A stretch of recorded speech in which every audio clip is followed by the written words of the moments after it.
अस्सलाम वालेकुम। आज का हमारा टॉपिक है स्टैक, जिसकी सबसे पहले हम डेफिनेशन देखेंगे, फिर इसकी एग्जांपल, इसके कुछ बेसिक ऑपरेशन और बाद में इसकी इंपॉर्टेंट टर्मिनोलॉजीज़ और इसकी एप्लीकेशन और इसका कोड देखेंगे। सबसे पहले definition, a stack is a linear data structure which works on a principal which is called LIFO. Stack एक ऐसा डाटा स्ट्रक्चर है जो एक प्रिंसिपल पे काम करता है, लीफो, जिसे हम लास्ट इन फर्स्ट आउट भी कहते हैं, विच मीन्स जिसका मतलब है the last item is inserted is the first item removed. जो भी हम लास्ट आइटम को इंसर्ट करेंगे वो सबसे पहले उसी को रिमूव करेंगे। अगर हम एग्जांपल देखें, for example a stack of plates, the top of plate is grow you pick. जैसे हम प्लेट्स का स्टैक को देखें, बेसिक ऑपरेशन है उसके बारे में, push insert an element of the top. Push function को हम यूज़ करते हैं स्टैक के अंदर कोई भी एलिमेंट को इंसर्ट करने के लिए। फिर हमारे पास एक पॉप फंक्शन होता है एलिमेंट को रिमूव करने के लिए। पीक फंक्शन होता है टॉप का एलिमेंट दिखाने के लिए विदाउट पॉप रिमूविंग के। इस एम्प्टी का फंक्शन होता है कि हम कंडीशन होती है कि हम चेक कर सकें स्टैक एम्प्टी है कि नहीं। और एक इज़ फुल का फंक्शन होता है जिससे हम चेक कर सकते हैं स्टैक फुल है कि नहीं, कि ओवरफ्लो कर रहा है कि अंडरफ्लो कर रहा है। अगर हम इस एग्जांपल पे हैं, अभी हमारे पास एक स्टैक है 10, 20 और 30। अगर हम 30 को देखें तो ये हमारा टॉप है, उसके बाद 20, उसके बाद 10। अगर हम इस पर पुश फंक्शन अप्लाई करते हैं तो ये पुश फंक्शन के अंदर हम 40 लिखेंगे तो ये 10, 20, 30 और 40 हो जाएगा और 40 इसका टॉप बन जाएगा। अगर हम पॉप देखें, पॉप का मतलब होता है फंक्शन रिमूव करने के लिए यूज़ करता है। अगर हम 40 रिमूव करना चाहते हैं तो स्टैक फिर से सेम 10, 20, 30 हो जाएगा।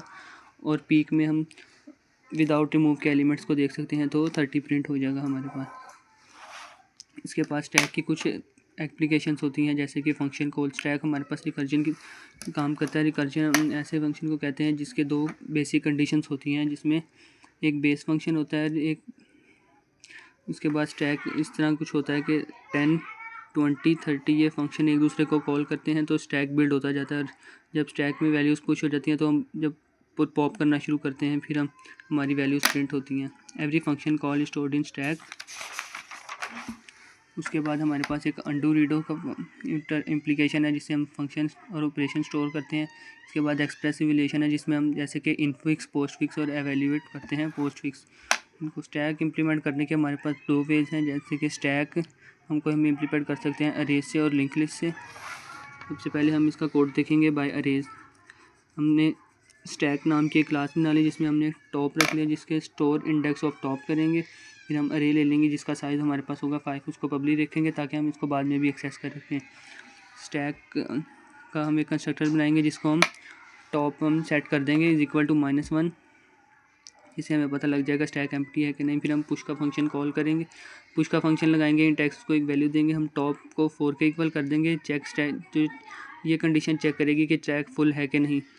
अगर फुल है तो स्टैक ओवरफ्लो हो जाएगा, हम इससे ज़्यादा वैल्यूज इसमें एंटर नहीं कर सकते। है तो रिटर्न कर जाएंगे, अगर नहीं है तो प्लस प्लस टॉप और -1 में प्लस प्लस करेंगे तो हमारे पास वैल्यू आ जाएगी 1, 0, 1 इस तरह करके। फिर हम पॉप का फंक्शन कॉल करेंगे, फिर उसमें कंडीशन चेक करेंगे कि स्टैक एम्प्टी तो नहीं है। अगर एम्प्टी है तो अंडरफ्लो का प्रिंट करवा देंगे, नहीं तो -1 रिटर्न करवा देंगे। अगर एम्प्टी नहीं है तो रिटर्न कर देंगे हम अरे टॉप माइनस। फिर हम पी का फंक्शन कॉल करेंगे जिसमें हमारे पास टॉप इज़ इक्वल टू -1।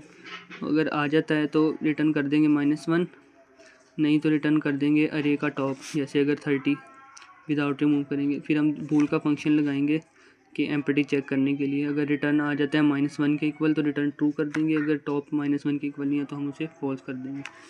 हमारे पास स्टैक में कुछ इंपॉर्टेंट टर्मिनोलॉजीज़ होती हैं, जैसे कि टॉप, ओवरफ्लो, अंडरफ्लो। टॉप हमारे पास first element, last index the inserted element होता है। Overflow pushing into a full stack होता है। Underflow popping on empty stack. LIFO हमारे पास एक्सेस ऑर्डर होता है जिसके हम लास्ट इन फर्स्ट आउट के यूज़ करते हैं। हमारे पास इसका कोड बाय लिंक लिस्ट देखेंगे। सबसे पहले हम एक क्लास बना लेंगे नोड, फिर हम उसको पब्लिक रखेंगे, इन डाटा ले लेंगे, नोड पॉइंटर नेक्स्ट कर देंगे, store pointer to next node. उसके बाद हम एक क्लास लेंगे स्टैक की, उसमें हम नोड का एक पॉइंटर बनाएंगे जो टॉप को पॉइंट करेगा। फिर हम पब्लिक स्टैक का एक कंस्ट्रक्टर बनाएंगे और टॉप को हम नल के इक्वल कर देंगे। फिर हम पुश का फंक्शन लगाएंगे जिसमें हम इंट एक्स कोई वैल्यू रखेंगे। नोड पॉइंट कर रहा है न्यू नोड को, हम एक न्यू नोड को क्रिएट कर देंगे। उसके बाद हम न्यू नोड का जो डाटा है हम उसको एक्स के इक्वल रख देंगे और जो न्यू नोड का जो नेक्स्ट होगा हम उसको टॉप के इक्वल कर देंगे। इस तो हमारी टॉप न्यू नोड के इक्वल हो जाएगी। उसके बाद हम इंट पॉप का फंक्शन लगाएंगे, हम चेक करेंगे स्टैक नल तो नहीं है, अगर नल है तो उसको हम एम्प्टी रिटर्न कर देंगे, नहीं तो -1 रिटर्न कर देंगे। अगर ऐसा नहीं है तो इंट हम वैल्यू लेंगे एक, उसको इक्वल कर देंगे टॉप के डाटा के, टॉप के डाटा को पॉइंट करेगा, नोड का पॉइंटर बनाएंगे और हम एक टेम्प वेरिएबल बना लेंगे जिसको हम टॉप के इक्वल रख देंगे। इसी तरह फिर हम टॉप को टॉप के नेक्स्ट के इक्वल कर देंगे, फिर ताकि हम वैल्यू को एलिमेंट को डिलीट कर सकें। तो हम डिलीट टेम्प कर देंगे, टेम्प के अंदर जो हमने वैल्यू स्टोर कराई थी वो डिलीट हो जाएगी। इसी तरह हम वैल्यू को रिटर्न कर देंगे। और हम इसके बाद अगर पीक फंक्शन को कॉल करें, पीक फंक्शन हमारे पास होता है कि हम विदाउट रिमूविंग एलिमेंट अपने एलिमेंट को शो कर सकें। हम चेक करेंगे कि नल तो नहीं है, अगर नल नहीं है तो हम नल है तो रिटर्न -1 कर देंगे। अगर ये कंडीशन फॉल्स हो जाती है तो हम रिटर्न टॉप का डाटा प्रिंट करवा देंगे। ये था हमारे स्टैक की एक्सप्लेनेशन।